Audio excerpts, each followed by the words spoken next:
जीविका जीवन की आपाधापी का वो सच है जो हर सपने को कहीं न कहीं मार देता है, कम कर देता है। और अगर जीविका का साधन किसी भी व्यक्ति को अपने जीवन में मिल जाता है तो उसके जीवन में सफलता, खुशहाली, स्वास्थ्य सभी चीज़ें खुद ब खुद आ जाती हैं। कुछ ऐसी ही चर्चा आज हम करने जा रहे हैं अपने प्रोग्राम आधा आकाश हमारा में। और आज हमारे स्टूडियो में हमारे साथ हैं डॉक्टर अशोक कुमार गदिया जी, कुलाधिपति हैं मेवाड़ यूनिवर्सिटी के।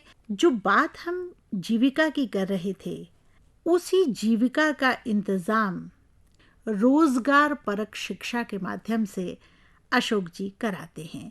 तो हमारे बहुत सौभाग्य की बात है। तो सबसे पहले हम आपका अभिनंदन करते हैं, स्वागत करते हैं अशोक कुमार जी कि आज आप हमारे स्टूडियो में आए और हमारे श्रोताओं से बहुत सारी बातें आप साझा करने वाले हैं। तो सबसे पहले आपका स्वागत है। बहुत बहुत धन्यवाद। अशोक जी, मैं जानना चाहूँगी, आप इस समय कुलाधिपति के पद पर आरूढ़ हैं मेवाड़ यूनिवर्सिटी में।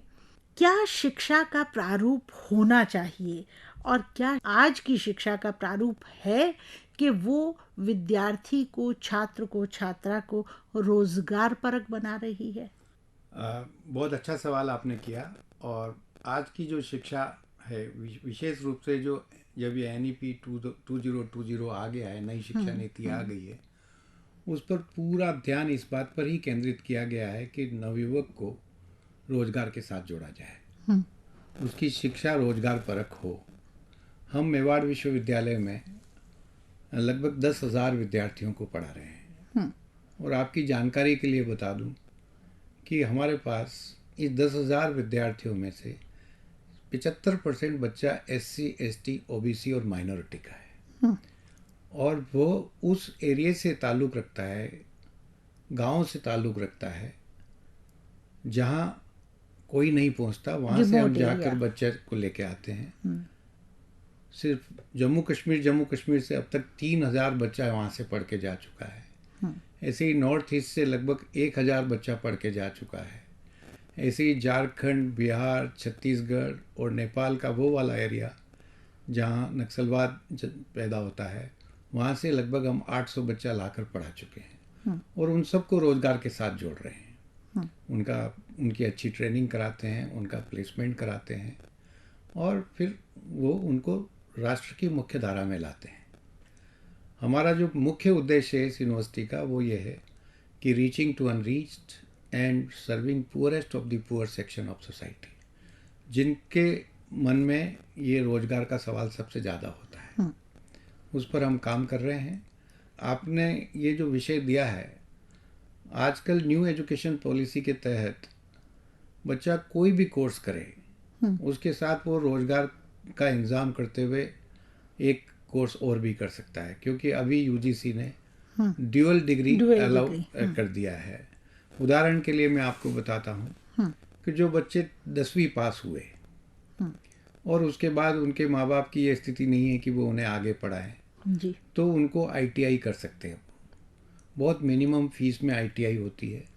और ITI में कई तरह के होते हैं, जैसे ऑटोमोबाइल का हो गया, इलेक्ट्रिकल का हो गया, प्लम्बिंग का हो गया, कारपेंटरिंग का हो गया, तमाम तरह के ITI के कोर्सेज हैं, जिसमें कि वो करके 2 साल का कोर्स होता है, वो पूरा करके रोजगार के साथ लग सकते हैं। लेकिन मैं इससे एक और बड़ी बात कहता हूँ कि वो ITI करते हुए भी छोटे छोटे 6-6 महीने के कोर्स कर सकता है, कि 6 महीने का एक कोर्स करे और उसके बाद वो खुद पैसे कमाने लग जाता है। जैसे मोबाइल रिपेयरिंग का कर लिया उसने। ऐसे बहुत सारे कोर्स हैं जो वो कर सकता है और आजकल वो अवेलेबल है। NSDC, NCVET और तमाम स्किल डेवलपमेंट की जो एरिया हैं, वो सब इस कोर्स को बच्चे को पढ़ाते हुए करा रहे हैं। मेरा अशोक जी आपसे एक प्रश्न है। आपने बताया कि 10th करने के बाद बच्चा ITI में जा सकता है। ITI के लिए भी बहुत तरह के उसको एग्जाम्स देने पड़ते हैं, जिसको क्लियर करने के बाद ही वो। नहीं, अभी मैडम ITI इतनी सुलभ हो गई है कि हर शहर में जहाँ अगर 5,000 की आबादी है तो वहाँ पर भी या तो सरकारी या प्राइवेट ITI है।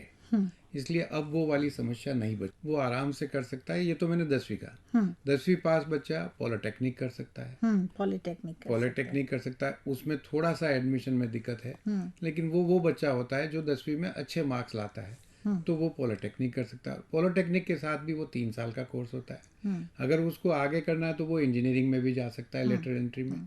लेकिन पॉलिटेक्निक करते हुए वो 3 साल में 3 सर्टिफिकेट कोर्स कर सकता है। मेरा जो मेन थ्रस्ट है आज, जो मैं आपके माध्यम से इस देश की जनता को, इस देश के नवयुवकों को, उनके माता पिता को ये मैसेज देना चाहता हूँ कि अब ज़माना ये आ गया है कि बच्चा स्वयं कुछ कमाए और अपनी पढ़ाई करे। 1 साल करने के बाद भी वो कुछ न कुछ इस तरीके का सर्टिफिकेट कोर्स कर ले। मैं ऐसे 50 कोर्स की लिस्ट आपको दिखा सकता हूँ। उसमें बच्चा वो कोर्स करके हाथ के हाथ पैसे कमा सकता है। जैसे उसने सुबह कॉलेज किया, 1 बजे तक कॉलेज ख़त्म हो गया, घर गया, 2-3-4 घंटे रेस्ट कर लिया, थोड़ा खेल कूद लिया और रात को 4 घंटे की ड्यूटी कर दी। ये जो हमारे बच्चे, जो ठीक ठाक परिवारों के बच्चे होते हैं, जो विदेश पढ़ने जाते हैं, वो क्या करते हैं? वो वहाँ जाकर नौकरी तो करते हैं, नौकरी करते हुए ही वो पढ़ाई करते हैं। अब ये कॉन्सेप्ट हमें अपने देश में भी लाना पड़ेगा। सर, एक मेरा प्रश्न था कि जैसे आपने बताया कि जो जहाँ रीच नहीं है आप वहाँ भी पहुँचते हैं और वहाँ से बच्चे लेकर आते हैं। ऐसे रिमोट एरियाज़ में, ऐसी जो कहना चाहिए रूरल एरियाज़ में, अर्बन एरियाज़ में बहुत से परिवार ऐसे हैं जो बच्चे को पढ़ाना ही नहीं चाहते हैं।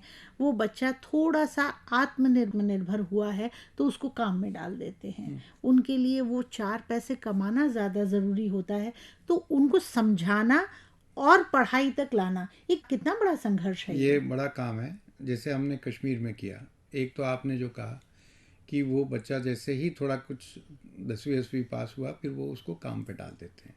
उनके लिए पैसा कमाना ज़्यादा ज़रूरी। और जब उनके पास जाते तो वो कहते हैं हमारे पास पैसे ही नहीं है, हम कैसे करें। तो हमने अब तक 3,500 कश्मीर के बच्चों को पढ़ा दिया। ऐसे गरीब घरों से, गांव से लाए और उनको ये कहा कि आपको 1 भी रुपया देने की ज़रूरत नहीं है। हम उन बच्चों को हमने फ्री पढ़ाया। उनका रहना, खाना, हॉस्टल, वर्दी, किताबें, ट्यूशन फीस सब अपने से दिया। उसमें 50% हमें भारत सरकार ने दिया, 50% हमने अपने आप से दिया। मुख्य बात थी कि उन गरीब बच्चों को मेन स्ट्रीम में लाना है, उनको इस देश के साथ जोड़ना है। उनके हाथों में जो बंदूकें चली जाने वाली थी, वो बंदूकें हटाई, उनको लाए। उसी तरीके से हम नॉर्थ ईस्ट में गए, जहाँ भारत के प्रति अलगाव है, उन बच्चों को लाना। उनमें से 50% स्कॉलरशिप हमने दी, 25% वहाँ की सरकार ने दी, 25% उन बच्चों ने दी। उसी तरीके से हम छत्तीसगढ़, बिहार, झारखंड वहाँ से भी गए। देखिए, गरीब से गरीब माँ बाप जब उनके कंधे पे हाथ रख के प्यार से बात करते हैं तो वह चाहता है मेरा बच्चा पढ़े। और जब हम उसको प्यार से कहते हैं कि आपको कुछ पैसा खर्च नहीं करना है, आप बच्चों को भेजिए। और ऐसे भी घर थे जहाँ पूरे गांव में से एक इंजीनियर बना, ऐसे थे घर से जहाँ पूरे गांव में से एक वकील बना। और कितनी खुशी उन लोगों को होती है, मैं आपको बयान नहीं कर सकता। निश्चय ही आपके कार्य की सराहना किए बिना मुझसे रहा नहीं जा रहा। लेकिन एक और यहाँ पर बुनियादी सवाल उठता है कि जब आप रोज़गार परक शिक्षा की बात करते हैं और बच्चों को अपने पास लेकर आते हैं, तो आपके पास ऐसी कितनी सुविधाएं हैं, कितने कोर्सेज हैं? क्योंकि हर बच्चा आईटीआई में जाना चाहता है या पॉलिटेक्निक में जाता है, वो हर बच्चा उस लायक नहीं है, ना ही उसका इंटरेस्ट है उसके उसमें। आगे है हमारे जी, पास। हमारे जी। पास आईटीआई है जो हम एनसीवीईटी के थ्रू कर रहे हैं और स्किल डेवलपमेंट से कर रहे हैं एनएसडीसी के थ्रू। फिर हमारे पास पॉलिटेक्निक है, वो जो हम एआईसीटी से अप्रूव करवा के कर रहे हैं। जी। उसके बाद हमारे पास बीए है, बीएससी है, बीकॉम है, बीटेक है, बी फार्मा है, पैरामेडिकल है, फिजियोथेरापी है, नर्सिंग है, बीबीए एमबीए है, बीए एलएलबी है। इस तरीके के कई सारे, बीएससी एग्रीकल्चर है। ये सब कोर्सेज जो हैं वो सब जॉब ओरिएंटेड कोर्सेज हैं। इसमें बच्चा करते ही कंपनियां आ जाती है और उनको उठा के ले जाती है। जी। साथ के साथ हम उनको, अब जैसे बीए वाला बच्चा है उसको हम 1 साल का योगा का सर्टिफिकेट करा देते हैं, किसी को हम ड्राइंग पेंटिंग का करा देते हैं, किसी को हम डांस म्यूज़िक का करा देते हैं, किसी को हम एस्ट्रोलॉजी का करा देते हैं।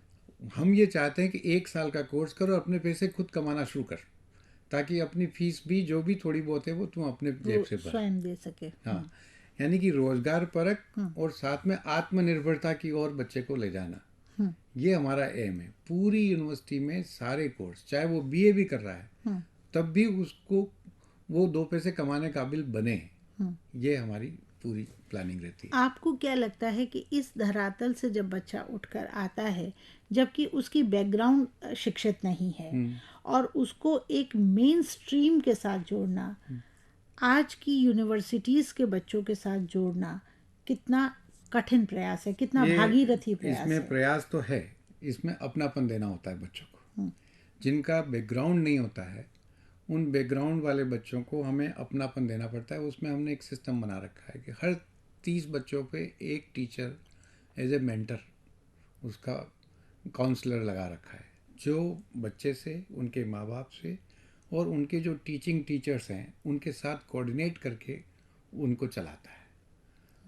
और इस तरीके से थोड़ी दिक्कत आती है, लेकिन जब थोड़ी दिनों बाद, 5-6 महीने बाद जब वो मेन स्ट्रीम में आने लगता है तो वो बहुत अच्छा अचीव करता है। मैं बड़े शहरों की बात नहीं कर रहा हूँ, मैं उन बच्चों की बात कर रहा हूँ जो बिल्कुल गांव के बच्चे हैं, जिन्हें अभी उच्च शिक्षा का कोई स्वाद ही नहीं चखा,